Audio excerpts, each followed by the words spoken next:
Bienvenidos a Laberinto, un nuevo podcast de Roberto Artavia Loría. En él trataremos temas de importancia nacional, regional y global, relacionados con competitividad, desarrollo sostenible, innovación y la gran disrupción del siglo XXI.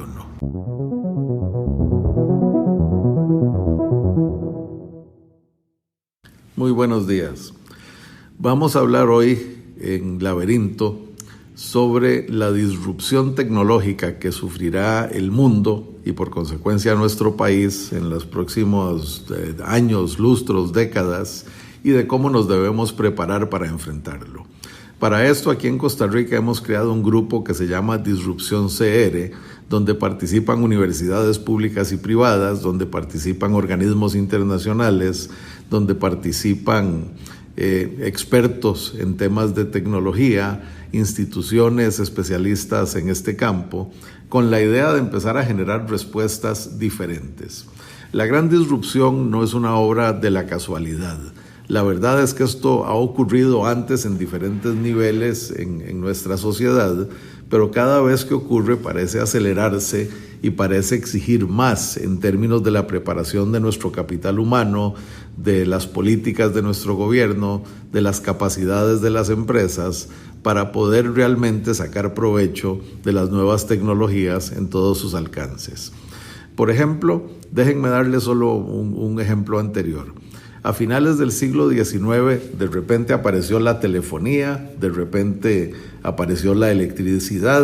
de repente apareció los motores de combustión interna ya aplicados al transporte automotriz, de repente apareció la línea de ensamblaje que nos permitía aumentar la productividad industrial de manera muy significativa, y todos aquellos cambios generaron un ambiente donde la industria, la economía, el gobierno, las leyes, las regulaciones, las formas de atender las necesidades de los ciudadanos, el tipo de aparatos que teníamos en las casas y cómo impactaban nuestras vidas, cambiaron radicalmente. Es ahí donde pudimos pasar, por ejemplo, de la nevera, que era una caja con un pedazo de hielo para mantener algunas cosas frías, a la refrigeradora, a las telecomunicaciones que hoy nos permiten conversar entre cualesquiera dos puntos del planeta de manera fluida y sin restricciones. Bueno, esa pequeña revolución a finales del siglo XIX y principios del siglo XX cambió completamente la historia. Imagínense cómo sería la vida del siglo XX sin electricidad, sin transporte de combustión interna, sin telefonía o sin telecomunicaciones. Bueno, eso mismo nos está ocurriendo hoy, solo que hoy una buena parte de esta revolución está, como siempre, concentrada en algunos de sus gestores, de sus inventores, de sus creadores, y tiene que ver con la Internet de las cosas, con la inteligencia artificial, con la robótica, con la automatización de los procesos, con la genética, con la clonación, con tantísimas cosas que van a afectar nuestra vida, nuestra salud, nuestro estilo de vida, nuestra capacidad de producir, las formas de nuestro gobierno y demás, que si no nos adaptamos, fundamentalmente corremos el riesgo de quedarnos, no solo, como diríamos, quedarnos un siglo atrás, quedarnos en el siglo XX, sino de empezar a ver una brecha creciente de prosperidad, de sostenibilidad, de progreso social entre las naciones más avanzadas y la nuestra. Durante todo el siglo XX, conforme esas tecnologías se fueron adoptando, la brecha se fue cerrando, y entonces es muy importante estar preparado para acoger esas tecnologías. Ahora, las tecnologías que se generaron a principios del siglo XX, si bien es cierto, demandaban nuevas habilidades. Por ejemplo, antes del año 1900 nadie era electricista porque no hacían falta electricistas. Claramente, a lo largo del siglo XX, la especialización en ese campo fue aumentando hasta el punto de que hoy tenemos ingenieros eléctricos, ingenieros electrónicos, ingenieros en mecatrónica y, en fin, una serie de especialistas que saben hacer un uso profundo de la electricidad. Pues lo mismo tiene que pasar con estas nuevas tecnologías. El problema es que cosas como la genética, como la robótica, como la Internet de las cosas, requieren de habilidades muy profundas, de formas de educación que son muy diferentes y sobre todo, casi siempre hoy, de la habilidad para investigar, para crear, para innovar, y estas son cosas que nuestro sistema educativo y nuestro ambiente regulativo no propician. Entonces, el propósito de Disrupción CR es mejorar la adaptabilidad de la nación, de sus sectores y sus ciudadanos a la magnitud y velocidad de los cambios tecnológicos, de manera que estos generen mucho más oportunidades que impactos negativos sobre el país. Ahora, para poder hacer esto, lo primero que necesitamos es reconocer que este tema es importante, que este tema debe ser una prioridad nacional y reconocer además la incapacidad que existe hoy en nuestros líderes gubernamentales, en muchos o la mayoría de nuestros líderes empresariales y sociales, para discutir el futuro sin el peso de sus agendas sectoriales. Lo que queremos decir acá es que cuando hablamos de robótica, inmediatamente los sindicatos se ponen nerviosísimos de que se va a desemplear todo el mundo, o si hablamos de la genética, la gente piensa que les vamos a empezar a dar cultivos genéticamente modificados, pero el hecho es que estas cosas ya están pasando, son parte de nuestra realidad y vamos a tener que aprender a lidiar con ellas en una u otra forma. ¿Cuáles van a ser los impactos? Es algo que tenemos que aprender a proyectar, que tenemos que aprender a medir y sobre todo para lo cual debemos estar preparados, porque de lo que estamos casi seguros es que son inevitables. Por mucho que queramos, no vamos a detener el avance de la genética, no vamos a detener el avance de la robótica, no vamos a detener el avance de la automatización, de la Internet de las cosas o de ninguna de estas otras tecnologías. Entonces, lo primero es reconocer el tema como un tema de importancia y estar seguro de empezar a abordarlo de una manera organizada, de una manera inteligente y sobre todo multidisciplinaria, representativa de los intereses y de los temores de los diferentes sectores, pero también de la necesidad de cambiar, de las tecnologías que vienen y de las enormes oportunidades que debieran generar. En este sentido, nos preocupa mucho, sobre todo a nivel de gobierno, la baja capacidad de adaptación de nuestras instituciones a la velocidad del cambio, ¿verdad? Nosotros hemos sido muy resistentes a permitir algunas cosas porque como estamos pensando siempre en la conveniencia de corto plazo de nuestros empleados, como el costarricense tiende a ser principalmente solidario con las necesidades de corto plazo de la gente, nos es muy difícil pensar en adaptarnos a un futuro retador y diferente. Y en este sentido, si esto lo multiplicamos por la falta de recursos, no solo por el déficit fiscal, sino porque en realidad nuestras inversiones en investigación, en desarrollo, en adaptación son más bien bajas comparadas con las naciones más desarrolladas, el hecho de que nos cuesta un mundo planificar a largo plazo, puesto que somos fundamentalmente planificadores políticos limitados por el presupuesto nacional y la gran inercia que hay para cambiar las instituciones, no solo por cuestiones legales, qué sé yo, que lo mandan a uno a la sala cuarta para ver si esto o aquello es posible, sino también por el mismo hecho de que nuestras instituciones no quieren cambiar porque están tratando de maximizar el empleo de corto plazo o están tratando de lograr algún objetivo más bien cortoplacista y normalmente centrado en alguna malentendida solidaridad en vez de pensar en el bienestar de las mayorías en el largo plazo.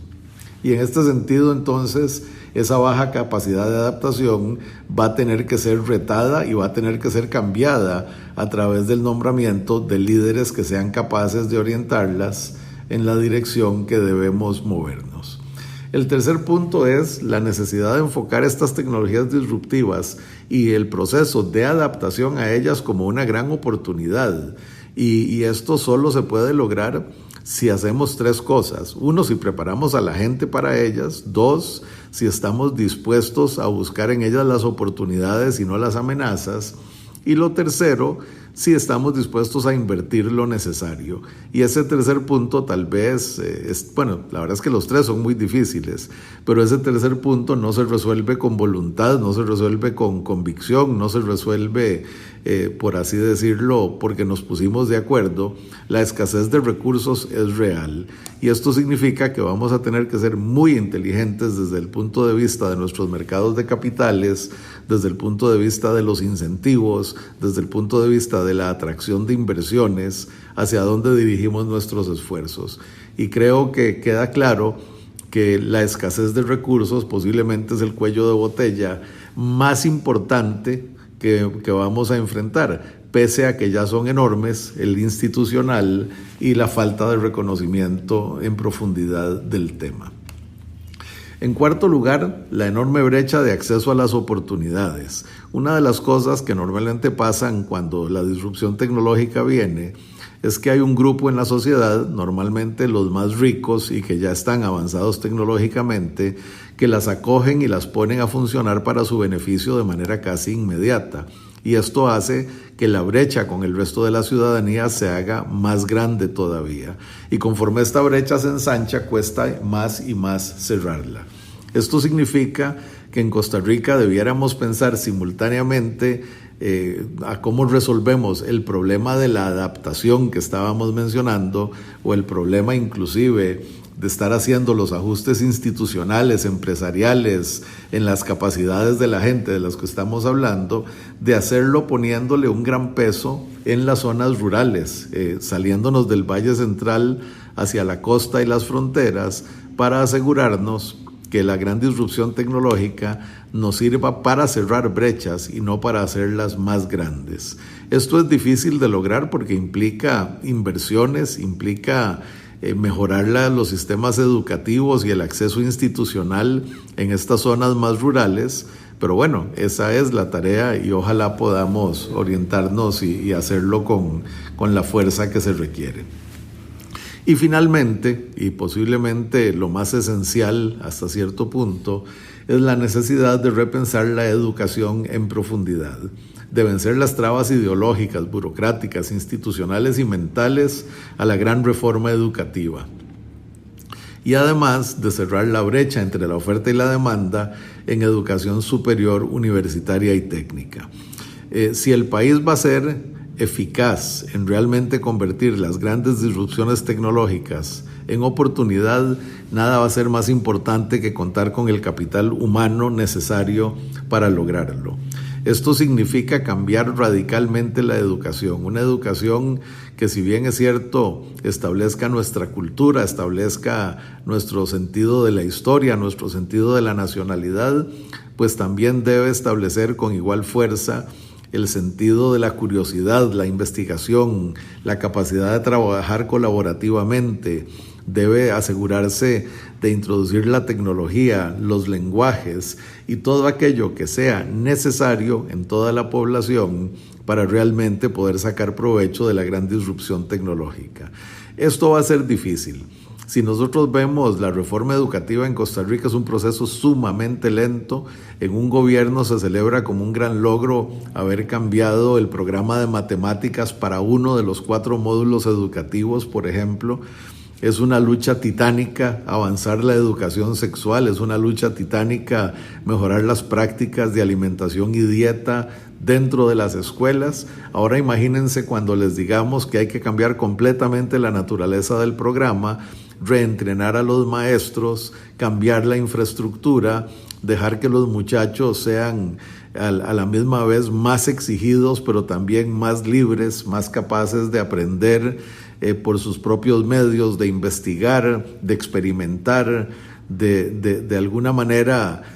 ser responsables por su crecimiento educativo junto con el maestro y los padres, en vez de simplemente ser el objeto de la educación.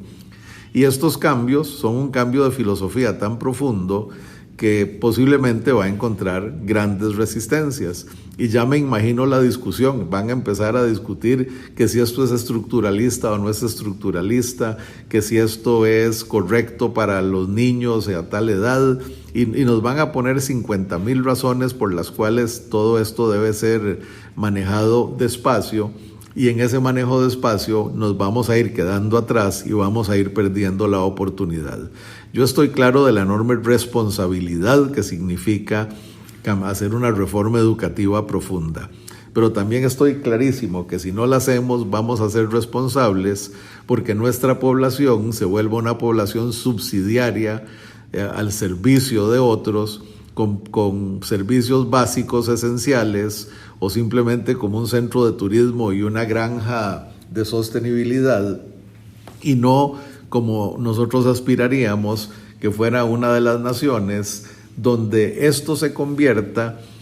donde la disrupción tecnológica se convierta precisamente en un modelo y que Costa Rica sirva como modelo a otras naciones emergentes de cómo hacer esto bien. ¿Y qué significa hacerlo bien? Significa acoger esa disrupción, hacer las modificaciones que se requieran en el sistema educativo, en las instituciones, en las empresas, en la forma como presupuestamos y nos organizamos, en cómo funciona el gobierno, para que demos un salto gigante en dirección a resolver esto no solo desde el punto de vista tecnológico y productivo, sino desde el punto de vista social y humanista. Porque no debemos perder de vista que la disrupción tecnológica no debe comprometer nuestra visión humanista del desarrollo o nuestra visión solidaria del desarrollo. Todo lo contrario, puede ser precisamente el instrumento que nos permita perfeccionarlo, y es en esa forma como lo debemos abordar. A ver si me puedo explicar.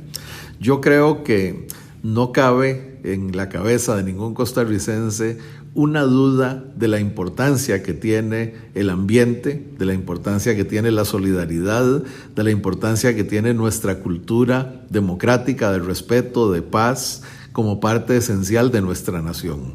Entonces la gran pregunta es cómo hacer una gran disrupción tecnológica que cambie el modelo educativo, que nos lleve a gobierno digital, que nos elimine todos los trámites físicos y presenciales y los convierta simplemente en un servicio digital que se presta en línea o por medio de un app, y en fin, que vayamos avanzando a pasos gigantes en esta dirección sin perder la esencia de nuestra identidad nacional.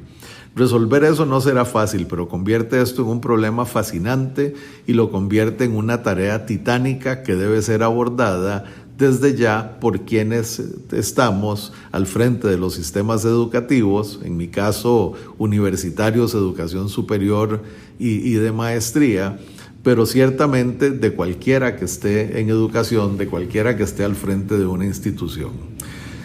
Va a ser indispensable también, como un paso esencial de esto, que el gobierno sea un motor de transformación, que el gobierno se vuelva más exigente en la tecnología que le pide a sus proveedores, que el gobierno se vuelva 100% digital en la prestación de los servicios, que sea un gobierno sin papeles completamente, donde la información se mueve fluidamente a donde se requiera, donde el gobierno esté, por así decirlo, en la nube, accesible para todos los ciudadanos desde cualquier parte del mundo, de una manera sencilla, de una manera eficaz, de una manera transparente, para que cada ciudadano pueda lograr sus objetivos de la manera más fluida, de la manera más eficiente posible.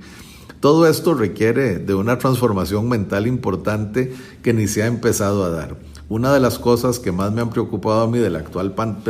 campaña política es que este tema no se ha discutido. La disrupción tecnológica se da como algo que pasa ahí en los márgenes de nuestra economía, en los márgenes de nuestra sociedad, cuando es todo lo contrario. Esto pasa en el corazón de nuestra producción, en el corazón de nuestra tecnología, en el corazón de nuestro gobierno. Y si no podemos abordarlo de una forma inteligente y organizada,